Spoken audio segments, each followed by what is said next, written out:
Meu nome é Simone, eu sou aluna de Ciências Biológicas da Faculdade Unifax. Olá! Na aula de hoje, nós vamos falar sobre matéria. O que é matéria? De onde vem essa palavra? O que compõe a matéria? Quais são os tipos de matéria? Quais são suas propriedades? Quais são os seus estados físicos?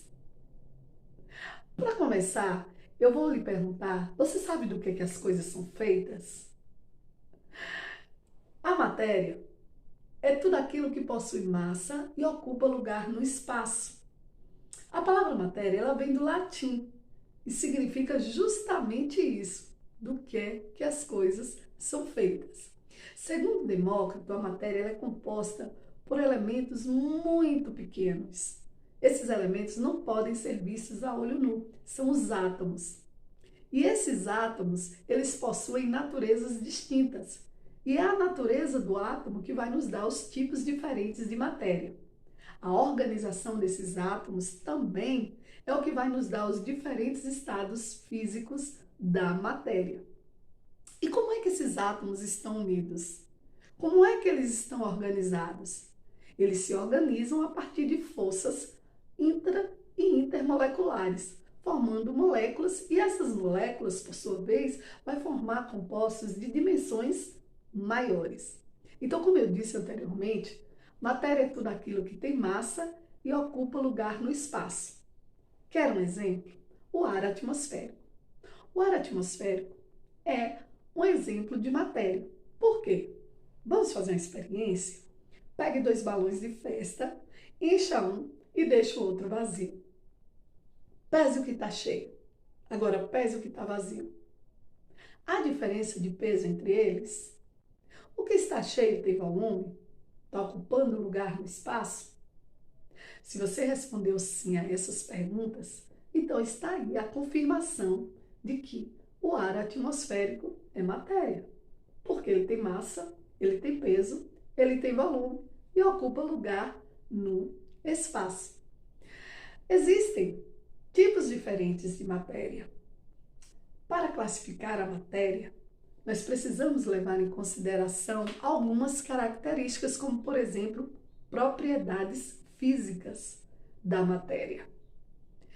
Eu disse que existem tipos diferentes de matéria, mas nós vamos falar de 2 tipos: a matéria orgânica e a matéria inorgânica. Mas o que é a matéria orgânica, afinal? A matéria orgânica, ela possui em sua composição carbono. Matéria orgânica são compostos que possuem carbono em sua composição. A ligação desses átomos se dá por uma ligação covalente. Mas esses carbonos também podem se ligar a outros elementos, como por exemplo o hidrogênio e o oxigênio.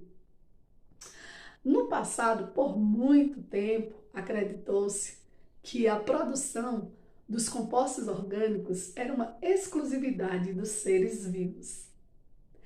Em 1828, Frederick Waller conseguiu sintetizar em laboratório a ureia.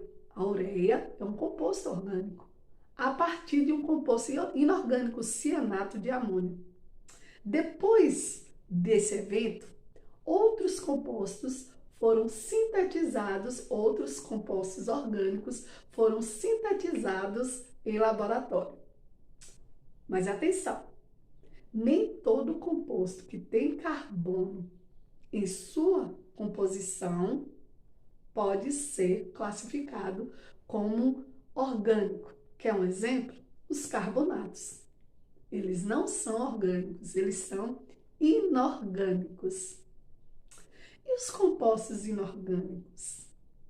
Os compostos inorgânicos, eles não possuem carbono, eles ordenados, não possuem carbonos ordenados em sua composição. Hidrocarbonetos ligados à molécula.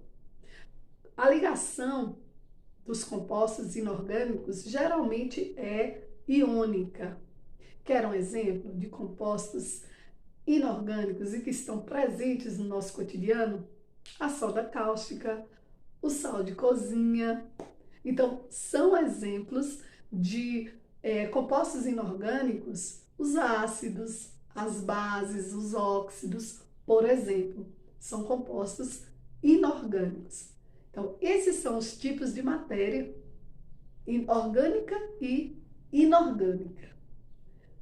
Continue comigo e vamos falar agora sobre as propriedades da matéria.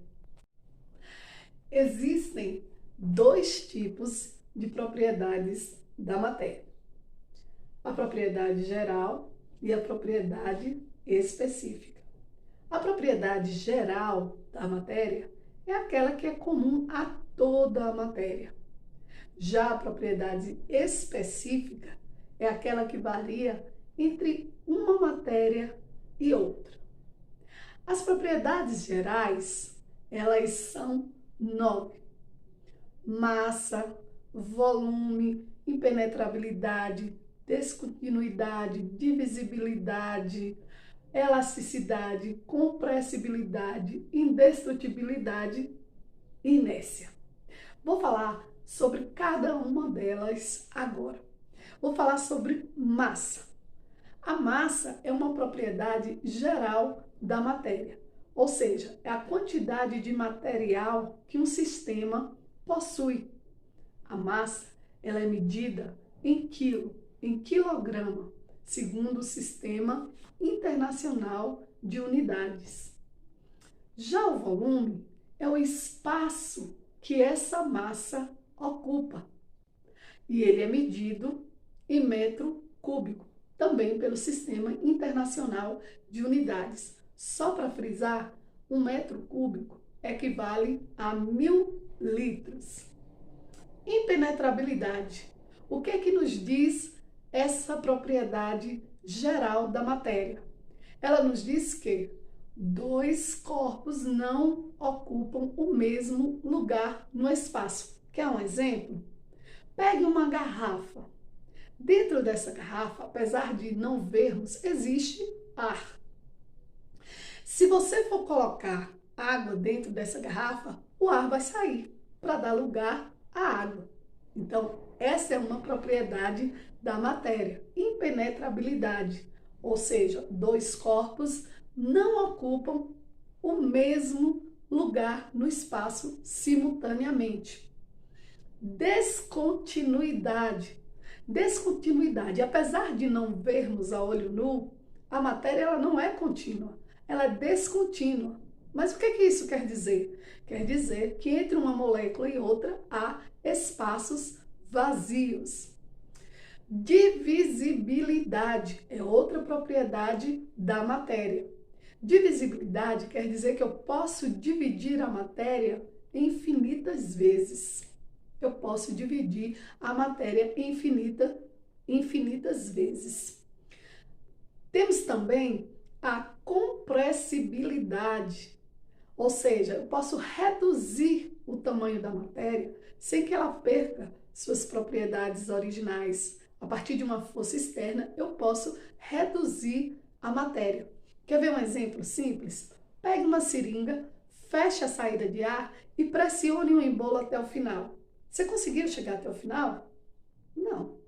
Você não conseguiu chegar até o final. E esse espaço, esse espaço que ficou entre a saída de ar e o embolo, é a matéria comprimida. Ela foi comprimida. Então, compressibilidade é uma propriedade geral da matéria. Elasticidade. A matéria ela pode mudar o seu tamanho, ela pode deformar e depois voltar ao seu tamanho original. Por exemplo, uma cama elástica. Quando você sobe na cama elástica, aquele material estica, porque existe uma força externa atuando sobre ele. Quando você sai da cama elástica, ele volta ao seu formato original. Elasticidade, outra propriedade geral da matéria. Vamos falar também de indestrutibilidade. Lembra daquela famosa frase de Lavoisier? Na natureza, nada se perde, nada se cria. tudo se transforma. Então, a matéria, ela é indestrutível. Inércia. O que falar da inércia? A inércia, ela diz o seguinte: toda matéria, ela tem a capacidade de manter seu estado de energia inicial. Ou seja, ela pode se manter em repouso constante ou em movimento constante, até que sobre ela atue uma força. Quer ver um exemplo? Você está viajando, né, de ônibus em pé e o carro, o motorista, freia bruscamente. O que acontece com você? Você é jogado para frente. E por que você é jogado para frente? Porque o seu corpo estava em movimento. Então, segundo a inércia, um corpo ele pode se manter em movimento constante ou em repouso constante, até que sobre ele atue uma força. Então, essas aí são as propriedades gerais da matéria, ou seja, são aquelas propriedades comuns a toda a matéria. Agora nós vamos falar sobre as propriedades específicas, ou seja, aquela propriedade que varia entre uma matéria e outra. Vamos lá? Como eu disse, as propriedades específicas, elas também são 9 propriedades específicas. Entre elas podemos citar as propriedades funcionais, ponto de fusão e ebulição, densidade, solubilidade, dureza, maleabilidade, ductibilidade, tenacidade e organolépticas. Então vamos falar um pouquinho sobre cada uma delas. A primeira propriedade que eu falei foi as propriedades funcionais, ou seja, qual é a função química daquela matéria. Ponto de fusão e ebulição é outra propriedade específica da matéria. No ponto de fusão e ebulição é a temperatura e a pressão em que a matéria passa de um estado para o outro. Por exemplo, o ponto de fusão é quando a matéria passa do sólido para o líquido e o de ebulição do líquido para o gasoso. Então, ponto de fusão é uma propriedade específica da matéria. Densidade, outra propriedade específica da matéria. A densidade, ela tem a ver com a massa e o volume ocupado por aquela matéria. Depois da densidade, nós temos também uma outra propriedade física que é a solubilidade. O que é solubilidade? Solubilidade é a capacidade que um material tem de dissolver em outro. Então, solubilidade também é uma propriedade física da matéria. Depois da solubilidade, nós podemos citar também a dureza, né, que é a capacidade de um material de riscar ou cortar outro. Quer ver um exemplo? O quadro e o giz, né? Quem é que risca quem? Qual é o mais duro? É o quadro ou é o giz? É só você observar ao final do processo quem é que diminui de tamanho. Então, é o quadro? É o giz? É o giz? Então, quem é mais duro aí? Então, o mais duro é o quadro. Então, dureza é outra propriedade específica da matéria. Além da dureza, nós podemos falar da maleabilidade, né? Outra propriedade física da matéria. O que é que nos diz a maleabilidade? A maleabilidade é a capacidade que a matéria tem de moldar sem perder suas características originais. Podemos também falar da ductibilidade. O que é a ductibilidade? A ductibilidade é a capacidade que a matéria tem de formar fios, né? É a capacidade que ela tem de se deformar sem se romper. Então, ductibilidade é também uma característica física específica da matéria. Outra característica específica da matéria é a tenacidade. O que nos diz a tenacidade? Tenacidade é a capacidade que a matéria tem de suportar ou absorver impactos sem se romper. E o que dizer das propriedades organolépticas?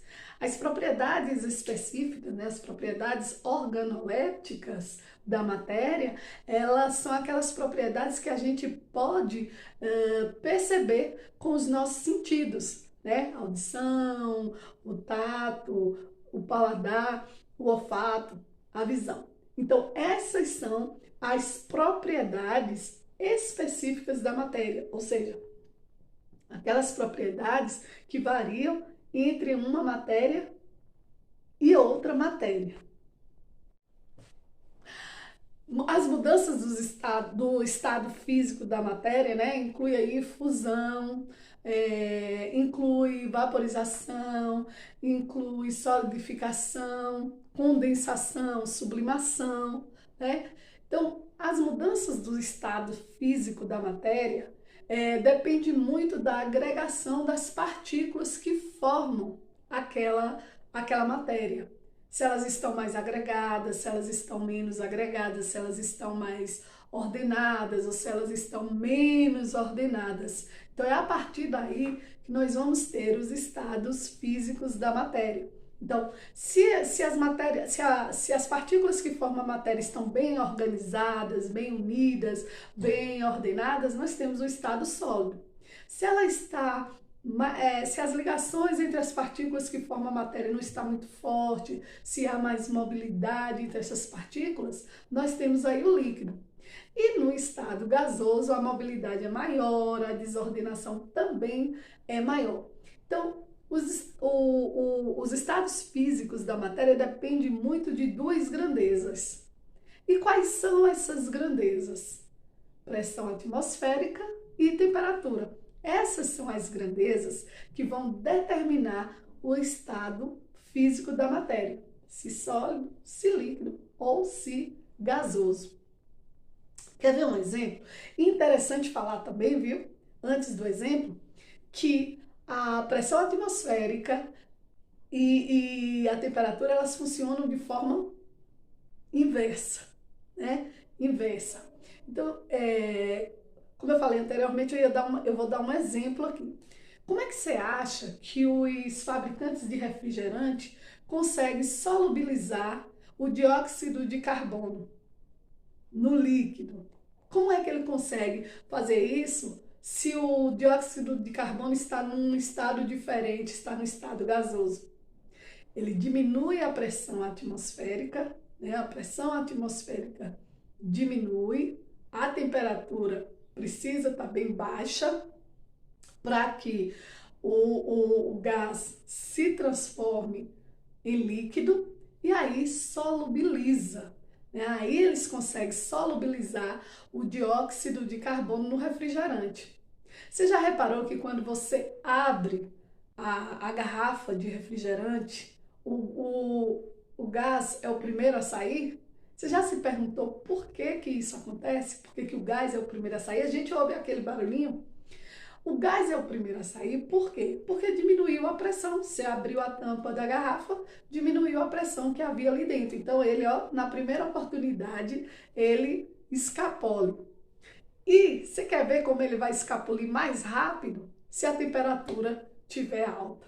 Aí é que ele vai embora com mais rapidez, deixando aquele xarope intragável no meu ponto de vista. Então, é dessa forma que acontece a mudança de estados físicos da matéria, né? De acordo com a agregação das partículas que compõem a matéria e também de acordo com essas duas grandezas que são temperatura e pressão atmosférica. E aí a gente vai falar do ponto de fusão e de ebulição. Precisamos falar do ponto de fusão e ebulição. Então, no ponto de fusão, o sólido, né, ele vai passar do estado sólido para o líquido a uma dada pressão e a uma dada temperatura. Enquanto no ponto de ebulição, a matéria passa do estado líquido para o gasoso, também a uma dada pressão, aí a uma dada temperatura. Então, esses são as mudanças dos estados físicos da matéria. Lembrando que o ponto de fusão e de ebulição entre substância e mistura são bem distintos, bem distintos. Então, como eu falei, as mudanças de estado físico da matéria, né? Que compreende fusão, solidificação, compreende sublimação, evaporação, eles dependem muito da agregação das partículas que formam a matéria. Então, as mudanças de estado físico da matéria dependem, né, dessas duas grandezas, né, pressão atmosférica e temperatura. A fusão, por exemplo, onde a matéria passa do estado sólido para o líquido. Vamos pegar aí como exemplo a água ao nível do mar. A água é uma substância composta. Então, o que vai acontecer? Quando no estado de fusão da água ao nível do mar, nós temos aí baixas temperaturas e altas pressão atmosférica. Como é que isso vai ocorrer? Então, ao nível do mar, a água, no seu estado sólido, ela precisa de uma temperatura baixa e uma pressão alta para ela mudar o seu estado. Então, a 0 graus, ela vai passar do estado sólido para o líquido, de forma que vai ter um momento, né, por ser uma substância e a temperatura de fusão ser constante, vai ter um momento que vão coexistir os dois estados da matéria, o sólido e o líquido. Depois que termina o processo de fusão, a temperatura vai aumentando. Ao passo que ela vai aumentando, ela vai chegar a uma temperatura, uma dada temperatura, e como eu estou falando de uma substância ao nível do mar, né, vou continuar com ela como exemplo, a água ela vai precisar de uma temperatura de 100 graus Celsius ao nível do mar, para que ela passe do estado líquido para o gasoso.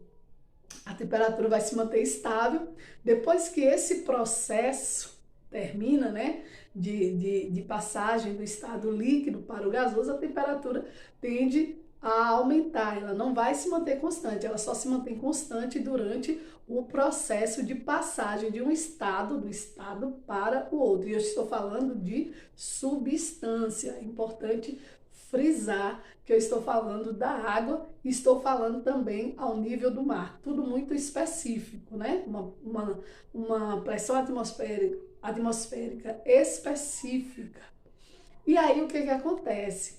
A passagem do estado líquido para o gasoso, vaporização, ela vai ocorrer de três formas, né? Ebulição, que eu falei agora, a evaporação e a calefação. A evaporação está bem presente no nosso cotidiano, né? Por exemplo, quando você coloca uma roupa para secar, o que acontece ali? A água vai de forma gradativa, ela vai se transformando em vapor, o que nós vamos chamar de evaporação. Na calefação, isso é instantâneo, tá, gente?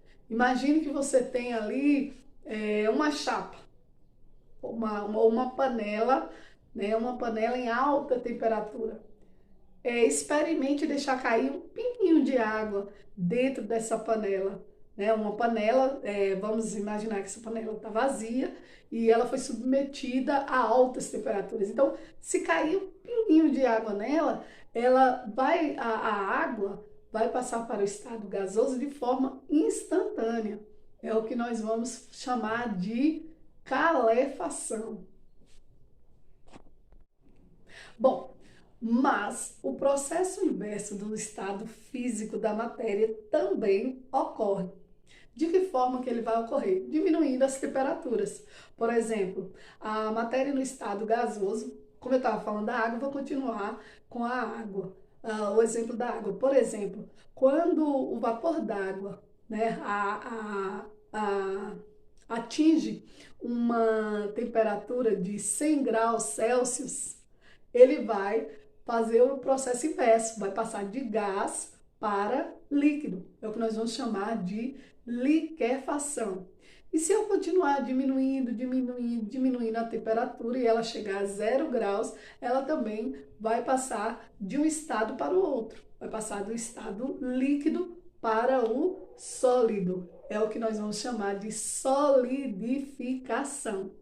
Mas existe um processo também muito interessante que é o de sublimação.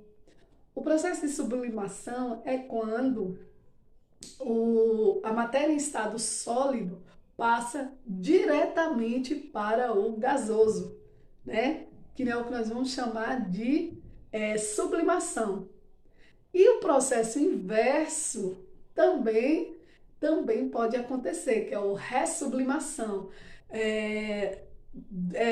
diminuindo a temperatura e aumentando a pressão atmosférica. Então, esses foram os processos de mudanças de estado físico da matéria. Então, pessoal, resumidamente, nós temos 5 estados físicos da matéria. Vou dar mais um exemplo usando uma substância composta, a água, ao nível do mar, onde a pressão atmosférica é de 1 atm. Lembrando que essas duas grandezas estão relacionadas com as mudanças de estados físicos da matéria. E quais são essas duas grandezas? Temperatura e pressão atmosférica. Então vamos lá para mais um exemplo usando uma substância, né, a substância composta, a água, ao nível do mar, onde a pressão atmosférica é de 1 atm. Então suponhamos que eu tenho um copo com gelo numa temperatura de menos 10 graus Celsius. Então, para que essa água passe do estado sólido para o líquido, eu vou ter que aquecer esse sistema. Então, ela estava a menos 10 graus Celsius, ela vai para menos 9, menos 8, até chegar a 0 graus Celsius. É nesse ponto aí que vai ocorrer a fusão, a mudança de estado do sólido para o estado líquido. Como eu estou falando de uma substância, é importante observar que nesse processo de transição de um estado para o outro, a temperatura vai se manter constante. Por que vai se manter constante? Porque eu estou falando de uma substância, então a temperatura vai se manter constante até que o processo de fusão chegue ao final, ou seja, que a água passe do estado sólido para o líquido. E se eu continuar aquecendo esse sistema? O que é que vai acontecer se eu continuar aquecendo esse sistema? Quando a água chegar no estado, no ponto de ebulição, que é 100 graus Celsius, né, quando ele chegar nessa temperatura, ela vai passar do estado líquido para o gasoso. Então, aí é o ponto de fusão e o ponto de ebulição, mas eu estou falando de substância a uma dada temperatura e a uma dada pressão atmosférica. Ela está ao nível do mar, nesse exemplo. E as misturas, né? Como é que as misturas elas se comportam? Né? Como é que as misturas elas se comportam no seu ponto de fusão e de ebulição? Elas se comportam de forma diferente das substâncias. Quando ela estiver no ponto de fusão, né, passando do estado sólido para o líquido, você não verá uma constância na temperatura. Pelo contrário, você vai ver um intervalo, né, de temperatura. Não há constância, nem na fusão e nem na ebulição. Mas preste atenção, eu estou falando de misturas genéricas. Por que eu estou chamando a sua atenção para as misturas genéricas, onde o ponto de fusão e de ebulição, as temperaturas não se mantêm constantes? Porque existem duas misturas que se comportam como se fosse substância, quando elas estão passando de um estado para o outro. São elas as misturas azeotrópicas e as misturas eutéticas. Como é que elas se comportam durante a mudança de estado físico?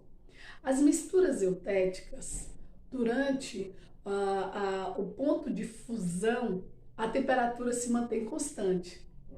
Porém, o mesmo não se observa no ponto de ebulição. No ponto de ebulição, a temperatura não se mantém constante.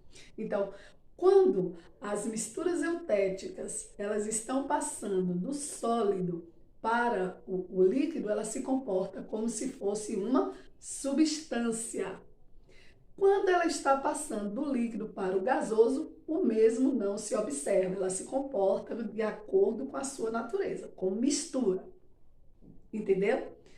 Já as misturas azeotrópicas, elas vão se comportar como substância na ebulição, diferente da eutética.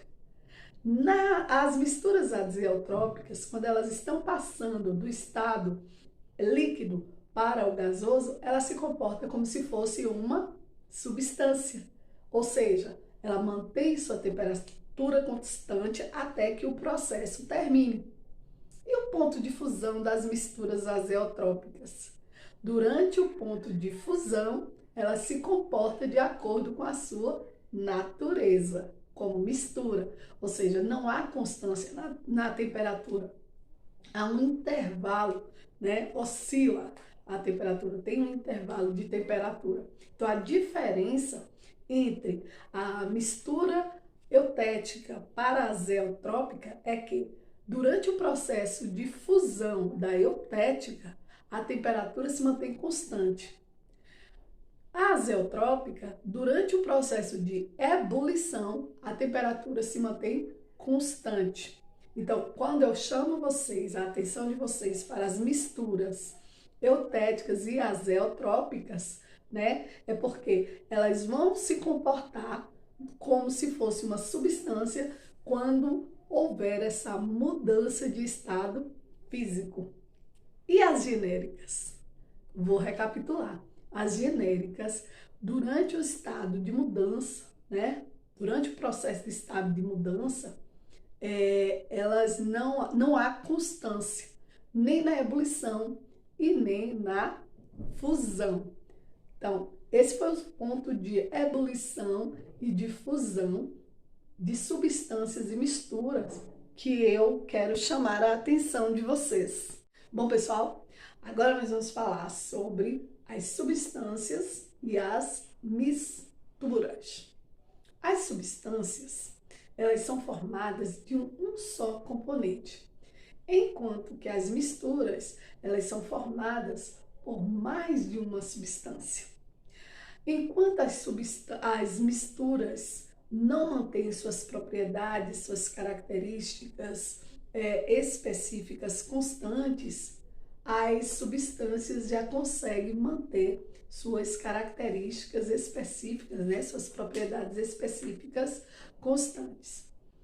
Como exemplo de substância, né, eu tenho a água. A água é um exemplo de substância, ela é formada por apenas uma molécula. Então, já que as substâncias são formadas de apenas um componente, né, que pode ser uma molécula, pode ser um átomo, pode ser um íon ou uma fórmula unitária, então a água é um exemplo muito bom de substância. Mas as substâncias, elas podem ser divididas, né, subdivididas em substâncias simples e compostas. Qual é a diferença entre a substância simples e a substância composta? A substância simples, ela é formada por um elemento, apenas um átomo, de um elemento da mesma natureza. Por exemplo, enxofre. Enxofre é formado só de átomos de enxofre. Oxigênio. Oxigênio é formado de átomos só de oxigênio. E a água? A água ela é uma substância ou ela é uma mistura? Quando é que eu posso considerar a água uma substância e quando é que eu posso considerar a água uma mistura? Bom, a água, né, a água destilada, por exemplo, ela é uma substância composta. Por que ela é composta? Porque ela é formada por uma molécula. E essa molécula possui dois átomos, né, de naturezas diferentes. É um átomo de oxigênio e dois átomos de hidrogênio. Então, a água ela é uma substância composta, por ser formada por uma molécula, e esta molécula, por sua vez, é formada por átomos de naturezas distintas. Ficou claro? Já a água mineral, por conter outros componentes dissolvidos nela, a água da torneira também, então ela se configura aí, nesse caso, como uma mistura, né? Se você pegar o rótulo da água mineral, por exemplo, você vai ver que tem várias substâncias dissolvidas nela. Então ela é uma mistura. As misturas, elas estão classificadas em homogêneas e heterogêneas. Como eu disse anteriormente, as misturas são a união, né, de duas ou mais substâncias. Ela é composta de duas ou mais substâncias. E as misturas, elas estão subdivididas em homogêneas e heterogêneas. E é simples distingui-la. As misturas homogêneas, elas apresentam apenas uma fase, enquanto que as misturas heterogêneas, elas apresentam mais de uma fase.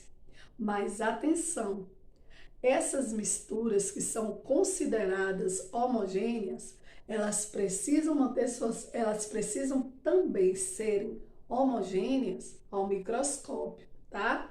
Por que eu estou falando isso? Porque existem misturas heterogêneas que a olho nu você não consegue distinguir fases.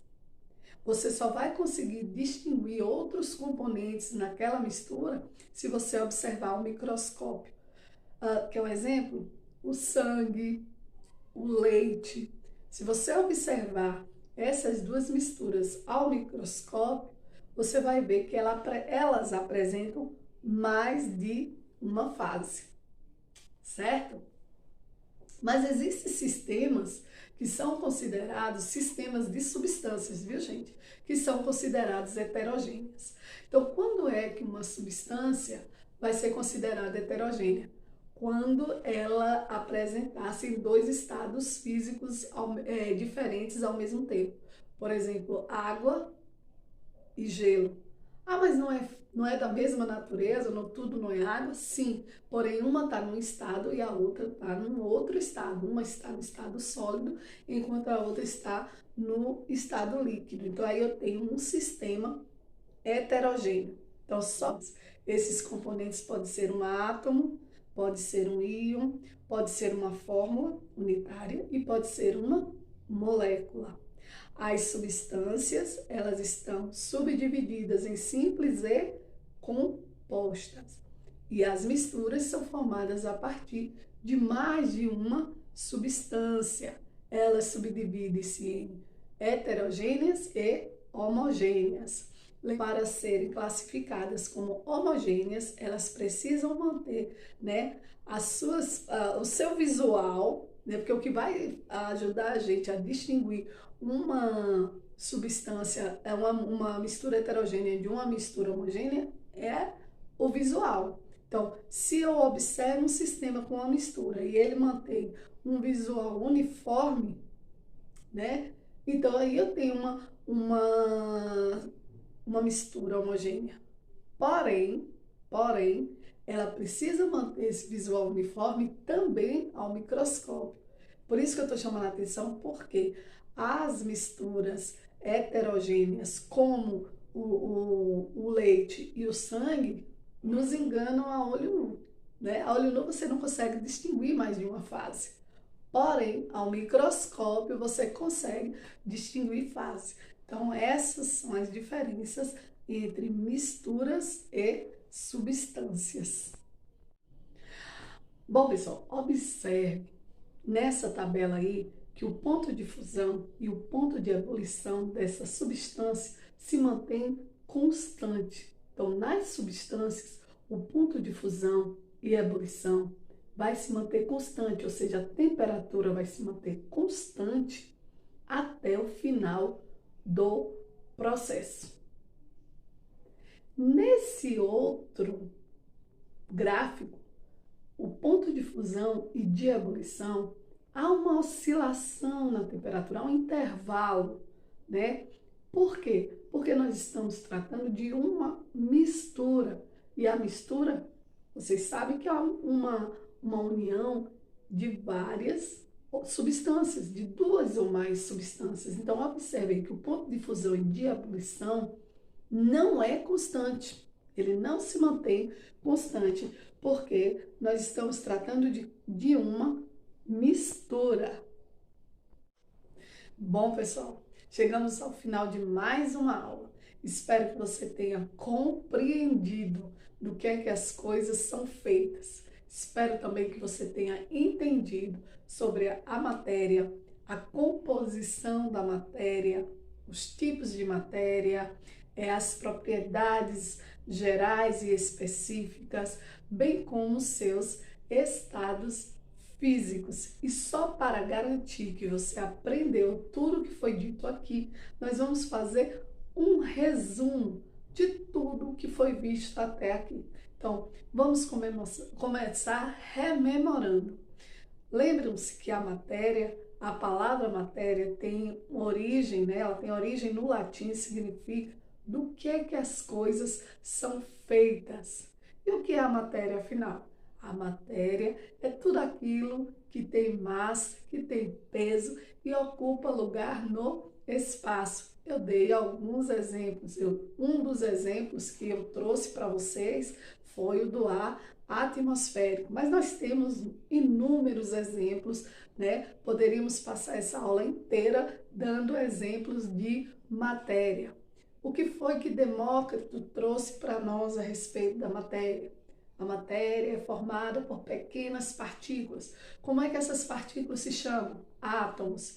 Como é que se dá a diferença entre um tipo de matéria e outro? A partir da natureza dessas partículas. E os estados físicos? Os estados físicos têm a ver com essas partículas? Sim, são a organização desses estados físicos que vai nos dizer se a matéria está no estado líquido, sólido ou gasoso. E o que é que une essas partículas? São forças, né? Há uma energia na matéria e essas forças que unem essas partículas vão formar o quê? As moléculas. As moléculas, por sua vez, vão formar compostos com dimensões maiores. Existem tipos de matéria e para classificá-las nós precisamos levar em consideração características. E uma dessas características é o estado físico da matéria. Nós falamos sobre dois tipos de matéria, a matéria orgânica e a matéria inorgânica. A matéria orgânica possui carbonos ligados entre si por uma ligação covalente. Não esquecer que nem todo composto que possui carbono em sua composição é uma matéria orgânica. Como exemplo, nós temos os carbonatos. Eles possuem carbono em sua estrutura e não é uma matéria orgânica. Nós vimos também que a produção da matéria orgânica antes de Frederick Waller era considerada exclusividade dos seres vivos. E aí Frederick Waller conseguiu sintetizar em laboratório, né, a ureia, que é um composto orgânico. E detalhe, a partir de um composto inorgânico, que é o cianato de amônia. A matéria inorgânica. A matéria inorgânica, ela apresenta carbono desordenado em sua composição, tá? Então, temos como exemplo as bases, os ácidos, por exemplo. E um exemplo bem presente no nosso cotidiano de matéria inorgânica, o sal de cozinha, ou então a soda cáustica. A ligação existente nos compostos inorgânicos é do tipo iônica. Matéria e energia. Qual a relação entre matéria e energia? Existe uma forte ligação entre matéria e energia, como bem explicou Einstein matematicamente na sua fórmula, né? Ele diz assim, quanto mais matéria, mais energia. É graças à energia cinética existente entre os componentes da matéria que nós temos a matéria, né? A agregação desses componentes.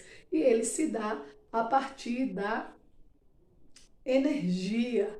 Nós vimos também na aula de hoje as propriedades da matéria, propriedades gerais que são comuns a toda a matéria, e vimos também as propriedades físicas que não são específicas, que não são comuns a toda a matéria. Então, temos as gerais, que são comuns a toda a matéria, e as específicas, que não são comuns a toda a matéria. Um exemplo de propriedade geral comum a toda a matéria: massa e volume. Um exemplo de propriedade específica, né? Ponto de fusão e ponto de ebulição, e propriedade funcional. Lembrando que eu só estou citando duas de cada, né?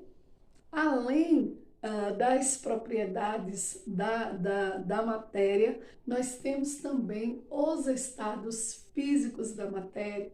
A matéria se apresenta em estados físicos distintos, mas como nos traz André de Aguiné, ele diz que a matéria tem dois estados, né, físicos, que são o ordenado e o desordenado. Por quê? Porque os estados físicos da matéria têm a ver com as moléculas, né, com a movimentação dessas moléculas, com a vibração dessas moléculas.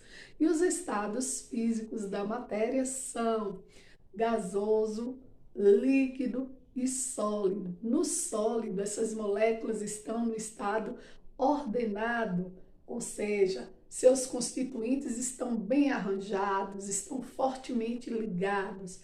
No estado líquido e gasoso, né? Esses constituintes da matéria estão bem desordenados, sendo que no estado líquido ele tem uma certa mobilidade, mas ainda há uma força de coesão. No gasoso, essa mobilidade é maior e a força de coesão que liga os seus constituintes não é tão grande, né? Então há uma mobilidade no gasoso bem maior das moléculas, né, dos constituintes da matéria, que no líquido e sólido. Então, os estados sólidos, os estados físicos da matéria são sólidos, líquido e gasoso. Mas existem também alguns estados físicos da matéria que são pouco divulgados no nosso cotidiano. Eles são divulgados mais entre a comunidade, né? Entre os membros da comunidade científica, que são o Bose de Einstein e o plasma. Temos, além dos estados físicos da matéria, né, nós também podemos falar, devemos lembrar que os estados físicos da matéria também dependem de duas grandezas. Quais são elas? São pressão atmosférica e temperatura. O ponto de fusão e de ebulição, que é quando a matéria está mudando de estado físico, está intimamente relacionado a essas duas grandezas. E eu dei vários exemplos aqui, principalmente levando em consideração, né? Temperatura e pressão atmosféricas específicas. E temos também as substâncias e mistura. Falamos também de substâncias e misturas, né? Que as substâncias são aquelas que são formadas por apenas um componente, enquanto as misturas são formadas por duas ou mais substâncias. As substâncias, elas subdividem-se em simples e compostas, enquanto que as misturas subdividem-se em heterogêneas e homogêneas. E eu trouxe exemplos aqui de substâncias e misturas, né? Eu trouxe como exemplo de substância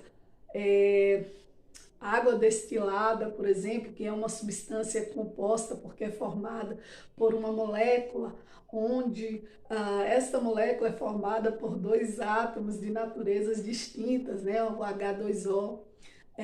Mas eu trouxe também exemplos de substâncias simples, né, como por exemplo o enxofre, que tem sua composição apenas átomos desse elemento, do enxofre.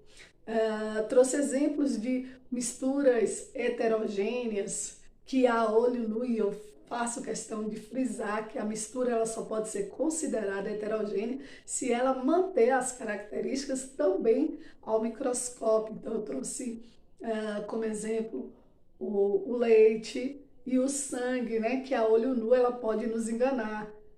Ela pode passar por uma mistura homogênea.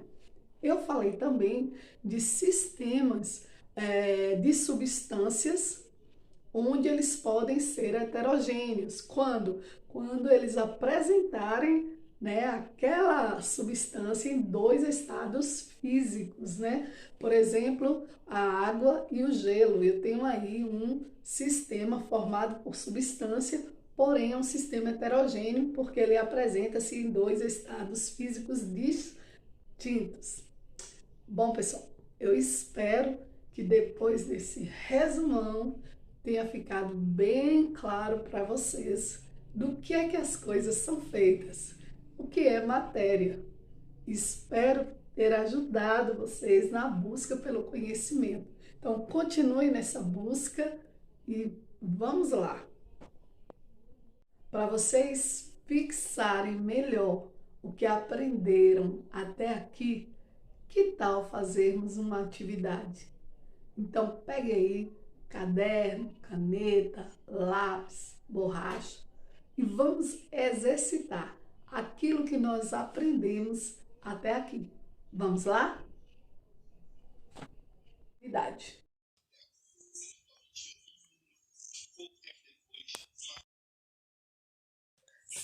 Ati-